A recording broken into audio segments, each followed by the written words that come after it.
Now, most non-league football clubs have been feeling the pinch even before the credit crunch started to bite. And with property developers ready to buy valuable land, more clubs than ever are taking the money. One man has seen Hendon go from a cup final at Wembley to ground sharing with Wembley FC. Yeah, it's sad, really. I mean, it's been going on for 80-odd years. For David Wiltshire, Hendon was more than just a football team. The club's ground and social club in North London was a meeting place for friends and neighbours. There was dancing, there was weddings and parties and all local people. But since the start of the month, the ground has been closed and the site earmarked for development, leaving the team homeless. It's quite a come down for one of the most famous names in non-league football. Founded a century ago, Hendon won the FA Amateur Cup 3 times. And in 1955, they played in front of a crowd of 100,000 at Wembley.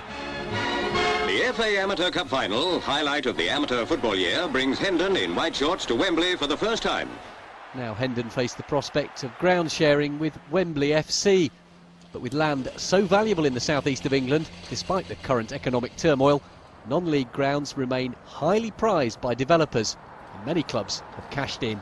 Typically, land is worth £1 to £10 million per acre, depending on the planning opportunity. That would be far more than a football ground would be worth as a football ground. The Ryman League now has more clubs than ever sharing grounds. Each has a different story, but working out who's at home when and who's away and who has priority plays havoc with the fixture lists.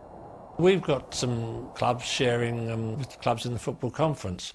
Our fixtures were delayed by about 2 or 3 weeks going out this year because we couldn't do our fixtures until the conference had done their fixtures. That goes all the way down the line to the leagues below us.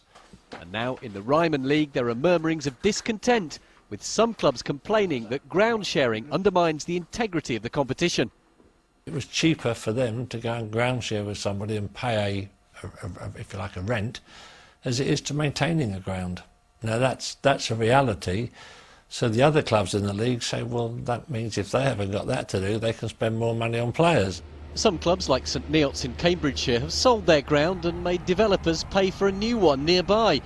But finding space in London to do that is difficult, as Hendon now know to their cost. Jim Corkin, Sky Sport.